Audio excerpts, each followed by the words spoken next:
여호와는 나의 목자시니 내게 부족함이 없으리로다. 아멘. 가장 많이 불려지고 있는 찬양의 또 시요 또 성가곡이기도 합니다. 어린아이부터 어른에 이르기까지 시편 23편을 거의 암송하고 있고 수없이 많은 설교를 통하여 은혜를 받기도 하였고 또 이 시편 23편을 중심으로 수없이 많은 작곡들이 생겨서 이 가사를 가지고 하나님을 찬양하는 이 복음성가 또 성가곡집 찬양집이 있습니다. 어린 아이들로부터 또 어른에 이르기까지 이 놀라운 시를 부르고 있고 또 하나님 앞에 즐거움으로 고백을 하고 있습니다. 과거에도 불려졌고 지금도 불려지고 있고 불려질 찬양의 노래가 시편 23편의 말씀입니다. 어제도 저는 이 찬양을 들었고 또 이 찬양에 관련된 이 다윗의 노래 복음성가를 많이 듣습니다. 또 시를 듣고 또 찬양도 들으며 기뻐합니다. 오늘 귀한 말씀을 통하여 다윗과 같이 고백하며 하나님의 은혜가 우리 믿음의 가족들에게 아름답게 복되게 임하여서 진심으로 하나님으로 인하여 만족하며 하나님 앞에 부족함이 없습니다 라고 고백할 수 있는 우리 믿음의 가족들 되기를 간절히 소망합니다. 어린아이들 또 어른에 이르기까지 지치기도 하고 피곤하기도 하고 아프기도 하고 또 어떤 갈급함 때문에 간절히 구하는 일들이 참 많습니다. 육신적인 아픔과 피곤함이 우리를 힘들게 할 때가 있고 또 사람과의 인간적인 관계 속에서 여러 가지 일로 인하여 부족함을 느낄 때가 있고 물질로 인하여 또 육체적인 욕구로 인하여 갈급하는 그런 심령들이 많습니다. 그뿐만 아니라 더 깊은 지식을 추구하고 또 높은 곳에 오르고자 하는 욕망이 있고 또 열렬함이 있는 사람도 그렇습니다. 지식인이든지 스포츠인이든지 어떤 일을 갈구하고 갈망합니다. 또 잘못된 것에 빠져서 중독되어 자기 인생을 망가뜨리는 일도 많습니다. 약물에 중독되기도 하고 여러 가지 일로 중독되어 자기 영혼을 파멸로 이끄는 그런 불행한 영혼들이 참 많습니다. 갈급하기 때문에 진정한 평안함을 누리지 못하기 때문에 작은 것에도 흔들리고 작은 것의 유혹에도 넘어가기가 쉽습니다. 우리 정신이 올바로 하나님께 향해 있기를 소망해요. 오늘 귀한 말씀 짧은 시간 가운데 우리가 함께 은혜를 나눈다는 것은 부족하지만 이 귀한 시간을 통해서 하나님 아버지의 마음을 알고 예수님의 마음을 알아 우리 심령에 새기며 평생 고백하며 살아갈 수 있기를 간절히 소망해요. 저와 여러분은 하나님의 나라의 삶을 살고 있습니다. 주님이 이 땅에 오셔서 선포하신 말씀, 회개하라 천국이 가까워왔느니라 라고 말씀을 하셨고 이 세상에 하나님의 나라를 오게 하신 예수님은 그의 종들을 통하여 부르신 그의 일꾼과 청지기와 또한 하나님의 일을 감당할 충성된 자들을 향하여 손에 쟁기를 잡고 뒤를 돌아보는 자는 하나님 나라에 합당하지 아니하니라라고 말씀하시기도 하셨고 하나님의 나라는 볼 수 있게 임하는 것이 아니요 또 여기 있다 저기 있다고도 못하리니 하나님의 나라는 너희 안에 있느니라. 실제적으로 구약의 성도들 특별히 우리가 시편 23편을 읽고 있는 말씀이 있지요. 다윗도 하나님의 나라의 삶을 살았습니다. 다윗도 우리와 같은 하나님의 자녀입니다. 다윗이 부른 하나님 아버지 여호와 하나님, 동일하게 우리도 같은 여호와 하나님을 부르며 우리가 살고 있습니다. 그러므로 이 다윗의 삶이 우리에게 교훈이 되고 다윗의 교훈이 고백이 우리의 삶의 고백이요 교훈이 된다는 사실을 실제적으로 체험할 수 있기를 원합니다. 하나님의 나라의 삶을 살아갔던 다윗은 진실로 하나님을 경외했습니다. 뜨거움으로 사랑했고 기뻐했고 하나님의 일에 대해서는, 하나님의 거룩한 일에 관련된 일에 대해서는 열심을 품었습니다. 자기 마음을 다하여 하나님을 사랑했고 경외했고 하나님의 길로 행하기를 기뻐했습니다. 하나님이 명하실 때, 말씀하실 때에 즐거움으로 말씀을 따라 충성되이 행하였습니다. 하나님의 거룩한 성품과 인격을 그의 삶으로 보여줬어요. 하나님은 이런 분이십니다라는 것을 다윗이 직접 보여준 것이지요.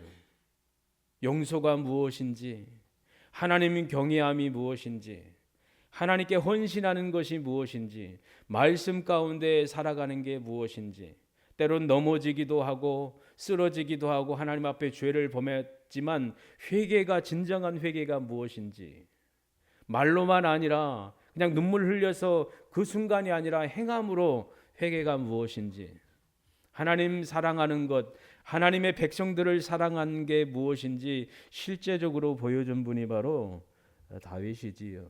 하나님의 인격을 보여줬지요. 어떻게 하나님을 경외하고 또 어떻게 살아가야 되는지 삶으로 보여준 분이 바로 다윗입니다. 다윗이 지은 수많은 시 가운데 시편 23편은 쉼이 아름답고 감미롭고 탁월합니다. 매혹적인 하나님의 거룩한 말씀입니다. 이 노랫소리는 하나님의 나라의 삶을 살고 있는 하나님의 자녀 성도에게 큰 위로가 됩니다.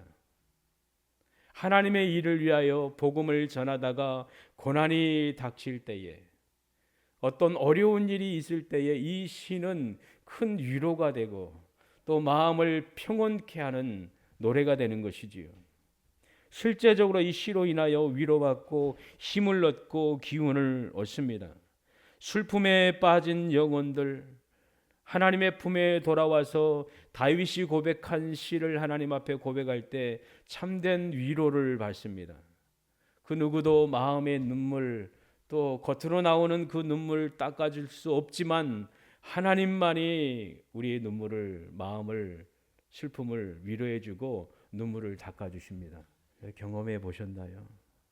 남편도 때로는 위로해주지 못할 때가 있고 도리어 아픈 상처를 더 휘벼파가지고 아프게 할 때도 있고, 아내나 남편이나 자녀나 부모님이나 그렇잖아요, 때로는. 그런데 진정으로 하나님 아버지께 달려갈 때 위로해 주시고 눈물을 닦아 주시고 회복해 주시잖아요. 진정한 평안함과 안식을 주시잖아요. 두려움이 임할 때에 하나님이 나의 목자이시니 내가 사망의 음침한 골짜기를 갈지라도 나는 두렵지 않습니다. 두려움이 닥칠 때에 그 두려움을 사라지게 하고 의심의 물결이 거세게 닥칠 때에 그 의심의 물결을 몰아낼 수가 있습니다. 이 놀라운 복된 노래는 낭망한 자에게 용기를 줍니다. 병상에 누워서 고통 가운데 있고 죽을 날이 얼마 안 남았다라고 슬퍼할 수 있겠지만 이 찬양의 시는 그를 위로하고 이 육신을 넘어 하늘나라를 바라보게 하고 주님을 바라보게 하는 놀라운 노래입니다. 뼈아픈 슬픔 가운데 정말 그 일로 인하여 이기지 못하는 슬픔을 어떻게 감당할 수 없는 상황이 되었을 때 이 귀한 시는 큰 위로가 됩니다. 죽어가는 성도가 이 시 가운데 이 시로 노래하며 하나님의 품에 안깁니다. 이 평안함으로 안기지요. 즐거운 노래를 부를 수가 있지요.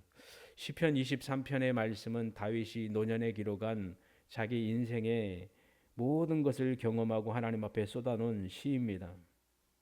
높은 고지에 올라가서 여유와 안정감을 가지고 하나님 앞에 찬양하며 노래한 시가 바로 시편 23편의 말씀입니다. 진실로 우리가 성전에 올라가는 노래를 함께 들었던 것처럼 내가 산을 향하여 눈을 들리라 나의 도움이 어디서 올꼬 나의 도움은 하늘과 땅 천지를 지으신 여호와에게서로다. 여호와는 너를 지키시리로다.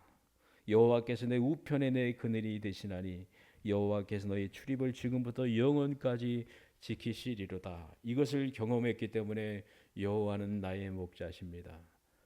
내게 부족함이 없습니다. 하나님이 나의 목자이시니 부족함이 없습니다. 부족하죠? 살며 부족함이 있습니까? 이 귀한 시를 통하여 여유를 갖기를 원합니다. 자유할 수 있기를 원합니다.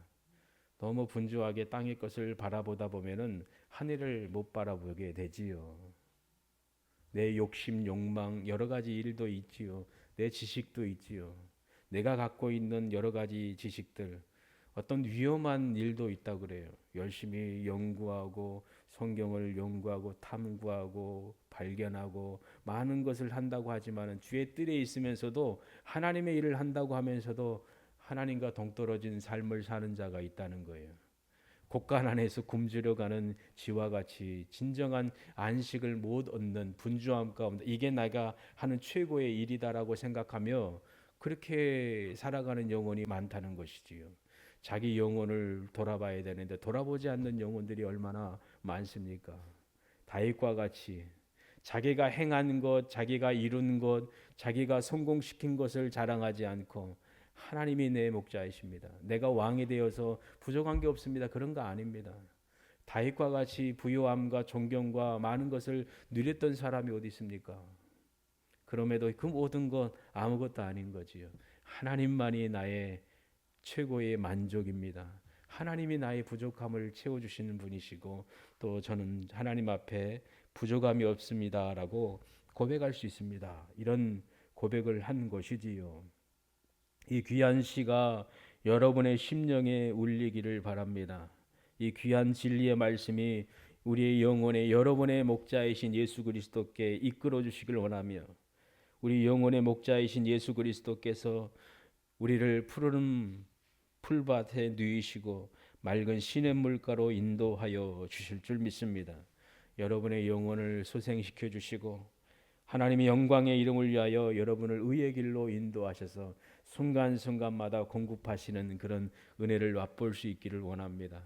다윗이 말한 것처럼 사망의 음침한 골짜기 가운데 있을지라도 해를 두려워하지 않는 것처럼 그런 당당함이 있기를 축복합니다. 사망의 음침한 골짜기, 죽음의 위협을 느껴본 적 있습니까? 위기, 사고 앞에서, 질병 앞에서 처절하잖아요. 그런데 저는 두렵지 않습니다. 질병이 하나님과 저를 떼어낼 수 없습니다. 사형 선고 받아도 어떤 고난이 와도 저는 두렵지 않습니다. 이 육신의 몸, 이 장막, 주님도 33세 때 육신 마지막 끝내셨잖아요. 육신적인 죽음을 맛보셨잖아요. 부활하신 예수 그리스도. 그리고 신약 성경에 나오는 많은 하나님의 종들 순교당했잖아요. 역사 가운데 많은 분들이 일찍 하나님의 나라에 간 분들이 많습니다. 기독교인으로서 성도로서 거룩한 삶을 살았다라고 존경받고 또 그분을 모델로 삼은 크리스찬들이 참 많지요. 그중에 데이비드 브레이너드라는 선교사님이 계시는데 30세도 안 돼서 그분은 세상을 떠났습니다. 질병으로. 자기 질병 가운데서도 인디언에 가서 복음을 전하고 성경을 해석하고 각 곳을 돌아보면서 복음을 전했다가 일찍 세상을 떠났죠. 근데 짧은 생애지만 그만큼 하나님 앞에 그리스도인으로서 예수님을 어떻게 사랑하고 복음을 어떻게 전하며 자기 희생과 그리스도의 나라를 위해서 어떻게 살았는지 본을 보인 분이 그런 삶을 산 분이 브레이너드 선교사님인데 그분 통해서 은혜 받은 분들이 기도의 사람 이엔 바운즈 알죠? 유명하잖아요. 허드슨 테일러 선교사님 중국 선교의 아버지라고 말하고 그런 분들이 다 존경한 것. 이분의 삶을 통해 복음을 전하는데 내 인생을 다 드리려고 선교한 분들. 우리나라에 왔던 외국인 선교사님들. 두려움이 와도 핍박이 와도 고난이 와도 질병이 와도 여호와는 나의 목자시니 내게 부족함이 없습니다. 지금 우리 시대에 가장 필요한 것 같아요. 돈이 없어서 부족합니다. 가장 좋은 장비, 좋은 게 없어서 부족합니다. 집이 없어서 부족합니다. 친구가 없어서 그게 아니라 하나님 때문에 저는 부족함이 없습니다. 이게 만족함을 얻을 수 있는 우리 아이들 되기를 원해요. 좀 처절한 삶을 살고 있죠. 우리 아이들 보면은 이 수험생 아빠, 엄마라 다 겪어보셨잖아요. 우리 어르신들도 중학교, 고등학교 또 대학 앞두고 대학에 가서도 대학도 졸업할 때 보면 또 직장에 가려고 할 그 상황 되면 치열하잖아요. 또 결혼을 앞두고 얼마나 많은 그 과정이 있습니까? 정말 갈급하지요. 그러나 그것보다 소중한 것은 하나님 경외하는 것입니다. 예수님을 가까이 하고 주님의 이름을 부르는 삶을 사는 것입니다. 그게 정말 귀합니다. 전에 있던 곳에서 떠날 때 가슴이 아팠거든요. 헤어진다는 게 얼마나 가슴 아픈지. 그래도 15년 이상 말씀을 전하고 함께 동고동락했는데 마지막 이별하면서 하는 말은 다른 게 없더라고요. 예수님 똑바로 믿고 예수님 사랑하고 교회 열심히 다니고 하나님 말씀 잘 순종해 살아가는 그게 결론이더라고. 제가 떠날 때도. 우리 목사님도 그러시잖아요. 중요한 게 무엇입니까? 하나님 경외하고 주신 성경 말씀 가까이 하고 또 하나님이 세우신 교회에 가까이 하고 예배 드리고 서로 사랑하고 또 교제 나누고 하나님의 뜻 가운데 함께 행하는 거 그게 최상이잖아요. 정말 중요하거든요. 우리가 눈 감기 전에 이게 정말 귀하고 소중했다는 거 절실히 느낄 때가 올 거예요. 후회하기 전에 더 열심히 더 잘할 걸 후회하기 전에 우리가 들었으니 더 열정을 가지고 하나님 은혜 가운데 거하기를 힘쓰는 우리 믿음의 가족들 되기를 소망합니다. 사울의 살인적인 그 살기로 인하여 다윗이 사울을 도피한 일을 우리가 잘 알고 있습니다. 광야로 도망하였고 맹렬한 핍박과 위협 가운데 그가 피할 수 있는 한 가지 묘책을 그가 만들었죠. 그 이방 나라로 가면은 사울이 침투해 오지 않겠지. 그래서 어떻게 했습니까? 가드로 도망했습니다. 가드 왕 아기스로 왕에게 피하면은 자기 목숨을 보존할 거라고 어리석은 행동을 그가 하였지요. 아기스 앞에 섰을 때 신하들이 다윗을 알아봤습니다. 그리고 다윗을 향하여 그들이 잘 알고 있고 그의 삶을 소문으로 잘 들었기 때문에 아기스 신하가 이 아기스 왕에게 말합니다. 그 땅 이스라엘 왕 다윗이 아니니 이스라엘 왕 누구죠? 사울이잖아요. 근데 아기스 이방 나라 사람들도 사울이 아니라 다윗이 왕이다라고 평가를 하고 있는 것이지요. 그 땅 왕 다윗이 아니니까 우리가 춤추며 이 사람의 일을 노래하여 이르되 사울이 죽인 자는 천천히요 다윗은 만만이로다 하지 아니하였나이까. 백성들이 부르는 노래가 이방까지 소문이 퍼졌나 봐요. 이 사람 죽여야 됩니다. 죽여야 된다는 것이지요. 아기스 신하들은. 다윗은 두려워 떨었습니다. 가장 큰 그 목숨의 위협을 큰 위기 순간에 있었습니다. 신하들의 말을 듣고 아기스를 심히 두려워하였다라고 성경에 기록되어 있고 다윗은 그들 앞에서 자기 행동을 변하여 어떻게 하였습니까? 미친 자였고 대문에 자기 몸을 막 극적극적거리며 침을 수염에 흘렸습니다. 이를 본 아기스는 자기 신하들에게 이 사람이 미치광이로다. 어찌하여 그를 내게로 데려왔느냐? 내게 미치광이가 부족하여 너희가 이 자를 데려다가 내 앞에서 미친 짓을 하게 하느냐? 이 자가 어찌 내 집에 들어오겠느냐라고 쫓아냈지요. 놀랍게 다윗은 이 미친 행동으로 죽을 위기에서 살아났습니다. 그런데 이런 상황 가운데 고백한 다윗의 시가 시편 34편인데 아기스 왕 앞에서 미친 행동을 보였을 때에도 다윗이 얼마나 하나님 앞에 살려달라고 기도를 했을까요? 너희는 여호와의 선하심을 맛보아 알지어다. 그에게 피하는 자가 복이 있도다. 부족함, 위기, 어려움 가운데 자기 자신이 채우려고 하면 부족함을 더 경험하게 될 수밖에 없습니다. 그럴 때 하나님의 이름을 부르고 하나님을 찾을 때에 구원함을 얻습니다. 시편 33편 12절에도 같은 복을 고백하지요. 여호와로 자기 하나님을 삼는 나라 곧 하나님의 기업으로 빼심받은 백성이 복이 있도다. 참으로 그렇습니다. 하나님을 자기 하나님으로 삼는 자가 복이 있습니다. 예수님께서 여러분 안에 거하시고 여러분을 하나님의 품으로 이끄셨잖아요.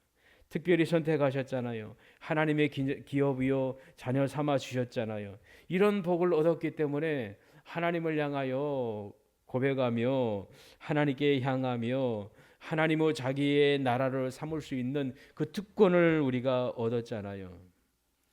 주께서 택하시고 가까이 오게 하사 주의 뜰에 거하게 하신 사람은 복이 있나이다. 우리가 주의 집에 곧 주의 성전의 아름다움으로 만족하리이다. 시편 65편 4절에 고백하고 있습니다.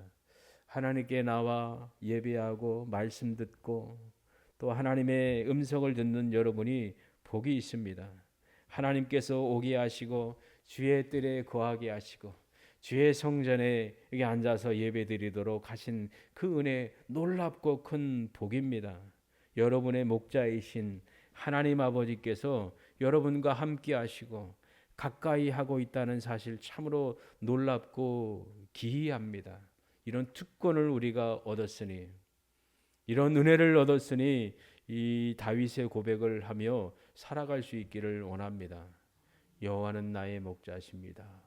내게 부족함이 없습니다. 하나님이 저와 함께하니 저도 하나님과 함께하는 삶을 살겠습니다. 주님께서 나에게 길을 열어주셨으니 주의 길을 보고 저도 주의 길을 주의 손을 붙들고 걸어가겠습니다. 하나님이 함께하시니 나도 하나님과 함께하겠습니다. 주님을 가까이하는 여러분 되기를 원해요. 하나님께 가까이함이 복이라. 내가 주 여호와를 나의 피난처로 삼아 주의 모든 행사를 전파하리라. 하나님을 가까이할 때 때로는 어떤 어려움과 위기와 또 그런 극적인 그런 고난이 있을 때에 하나님을 나의 피난처로 삼아서 그리고 피난처 되신 하나님을 증거하는 삶을 살았던 이 시편에 고백하는 성도와 같이 그런 은혜가 있기를 원합니다. 참으로 하나님을 가까이 하는 것이 복입니다. 힘써 하나님을 가까이 하고 하나님을 즐거워하고 하나님과 친밀하시는 우리 믿음의 가족들 되기를 원합니다. 그럴 때 하나님이 여러분을 책임지시고 가장 아름다운 길로 이끄시고 보호하실 것입니다. 하나님의 응답이지요. 하나님이 치료해 주실 때가 있습니다. 하나님 감사합니다. 그게 응답이죠. 때로는 하나님이 거절하실 때도 있습니다. 그것도 하나님의 응답이요 감사할 수 있는 특권이지요. 또 하나님이 때로는 다른 것으로 변경하여 바꿔 주실 때도 있지요. 그리고 인내하라고 하나님이 긴 시간 동안 허락해 주시지 않고 응답해 주시지 않을 때가 있잖아요. 응답이 없다라고 생각할 수 있지만 그게 응답일 때가 있잖아요. 왜 이런 고난이 나에게 오래됩니까 하나님? 하고 슬퍼할 수 있잖아요. 근데 그 오래되는 게 하나님의 응답이고 하나님의 복이다라는 것을 그날에 깨닫게 된다는 것이지요. 응답해 주신 것도 감사, 거절해 주신 것도 감사합니다. 예쁜 장미꽃도 감사합니다. 장미 가시도 감사합니다. 찔려보면 얼마나 아픕니까? 일하다 보면 막 찔리거든요. 손가락에도 찔리기도 하고 발에 부딪히기도 하고 오래전에 다른 곳에 일하다가 이 탁화를 치거든요. 탁탁탁탁 치는 거 이 핀이 막 박히잖아요 나무에. 근데 어느 날 좀 어두운 날 늦게까지 일하다가 보니까 탁 쳤는데 이게 기억자익을 확 찍어버린 거죠. 화판에 박혀가지고 아야 하고 땡길 수도 없고 그럼 찢어져 버리잖아요. 어떻게 바늘로 뭐 찢기를 해가지고 누가 뽑아줬는데 그리고 나서 약 먹고 그 다음 날 저녁이니까 주사 맞았죠. 항생제도 맞고 그러면서 그러잖아요. 얼마나 아파요. 아프잖아요. 아파 보신 분 얼마나 아픕니까? 상대 이해하지 못하잖아요. 인생에 그런 쓰디쓴 아픔도 있을 거 아니에요. 실패도 있고. 그런데 이게 하나님의 뜻 가운데 있다면 그것도 복이라는 거예요. 고난이 유익이다. 사도 바울이 고백했잖아요. 디모데에게 디모데야 나와 함께 그리스도를 위하여 함께 고난받자. 이게 이해됩니까? 근데 즐거움으로 함께 고난받은 것이잖아요. 그게 하나님의 복이요 응답이요 은혜이지요. 그 가운데서도 하나님의 보살핌과 인도와 가까이함이 있었음을 우리는 확실히 믿습니다. 생명의 피난처이신 우리의 살 길과 소망이신 예수 그리스도 그분을 통하여 하나님 아버지 앞에 나아가서 진실로 하나님 아버지 부족함 없습니다. 말로만 아니라 삶으로 그렇게 사시기를 바랍니다. 자꾸 어떤 것이 약해지고 사라진다 할지라도, 실패가 있고 어떤 어려움이 있을지라도 그것으로 인하여 깜짝 놀라며 막 슬퍼하며 절망하며 한탄하며 원망하는 게 아니라 여유를 갖고 하나님 아버지 감사합니다. 죽음 앞에서도 기뻐하고 찬양했던 순교자들과 같이 실제적으로 어떤 사람이 순교당하신 것이지요. 불로 그냥 화형해버린 거예요. 근데 대적자들이 빨리 불을 끄라고 빨리 없애버리라고 괜히 더 불타오르게 하다가 그 연기가, 그 타오름의 현장이 성도들, 사람들의 심령을 더 움직이게 할 거라고, 그리스도께로 돌아오게 하니까 감춰버리라고, 그런 실화가 있었다고 합니다. 우리나라에 왔던 순교했던 분들 한 분 한 분들의 삶을 통하여 많은 영혼이 하나님의 품으로 돌아왔잖아요. 누군가의 헌신, 누군가의 죽음, 희생을 통해서 많은 영혼이 주의 품으로 돌아와 구원받는 역사가 있었잖아요. 주님이 십자가에 못 박혀서 죽으신 그 한 번의 사건으로 인하여 하나님의 공의와 사랑이 온 세계의 우주까지 펼쳐졌잖아요. 그리고 그 놀라운 혜택을 우리가 받고 있잖아요. 그 십자가를 우리가 바라보며 예수 그리스도를 바라보며 살고 있고, 주님은 나의 목자이십니다 라고 고백하며 목자이신 주님의 손에 이끌려 우리가 살고 있잖아요. 음성을 알아듣고 부를 때에 또 듣고 순종하며 행하잖아요. 여러분이 그러기를 원합니다. 교만하지 않고 겸손하기를 원합니다. 나 다 알고 있어. 다 알고 있어. 그게 아는 게 아니잖아요. 부모의 말, 또 목사님의 말씀, 귀한 교훈에 대해서 귀담아 듣고 실천할 수 있기를 원합니다. 얼마나 우리가 말을 안 듣습니까? 우리 아이들도 이쁘고 착하고 그래도 감사하지만 삶의 순간순간마다 부모의 만족을 100% 만족시킬 수가 없잖아요. 어린아이와 같은 모습이 있잖아요. 거슬리기도 하고 듣지도 않고 반복적인 잘못을 행할 때도 있잖아요. 그래도 사랑하니까 바라보고 인내하고 참지요. 그러면서 듣고 순종하며 자기 스스로 하나님의 뜻 가운데 행한다면 얼마나 감사가 될까요? 목사의 마음도 그렇잖아요. 우리 교회 성도들이, 우리 원로 목사님, 사모님도 그렇게 사셨고 저도 그런 거예요. 우리 믿음의 가족들이 하나님 가까이 하고 말씀 가까이 하고 정말 진실하고 순결함으로 그리스도인으로서 온전한 삶을 살기를 원하는 게 목회자의 마음이기도 하지요.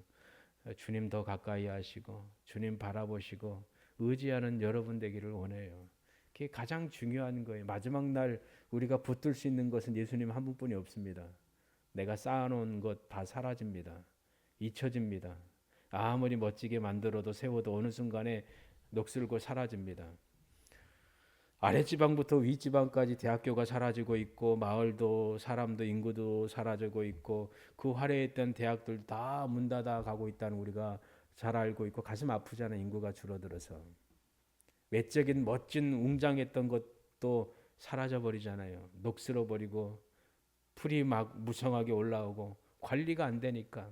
우리 인생도 그럴 때가 오는데 그럴 때 우리가 누구를 붙잡아야 될까? 예수님 붙잡아야 돼요.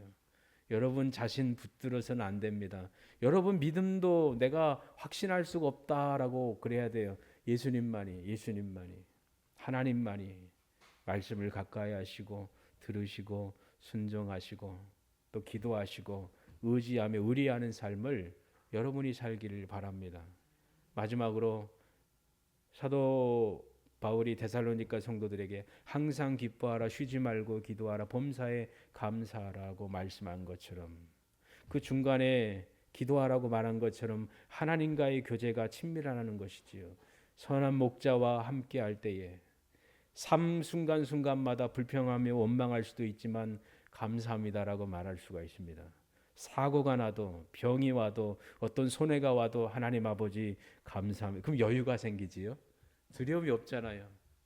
죽음이 질병이 닥쳐와도 감사하면 그거 그냥 품어버리잖아요. 그리고 기뻐할 수 있잖아요. 하나님과 함께하고 주님을 목자로 삼고 교제하는 삶을 사는 사람은 주님 안에 있기 때문에 어떤 일이 와도 놀라지 않고 감사할 수 있습니다. 최상의 감사를 많이 한 사람이 다윗이잖아요. 그리고 하나님 앞에 기뻐한 사람이 다윗이라는 거 우리가 그의 시편을 통하여 그의 생애를 통해 우리가 잘 알고 있잖아요. 감사하는 영혼은 기뻐할 수가 있습니다. 감사하는 영혼, 기뻐하는 영혼 교만하지 않습니다. 겸손합니다. 불평, 원망하지 않습니다. 한탄하지 않습니다. 기쁨으로 받아들이며 여유를 가지고 믿음의 삶을 삽니다. 믿음의 영웅들이지요. 그 주인공이 되기를 주님의 이름으로 축원합니다. 기도하겠습니다. 우리의 목자 되신 예수 그리스도, 우리를 구원하시고 생명의 길로 인도하여 주심을 감사합니다. 다윗의 목자이신 예수님을 온전히 사랑하며 기뻐하며 다윗과 같이 여호와는 나의 목자시니 내게 부족함이 없으리로다.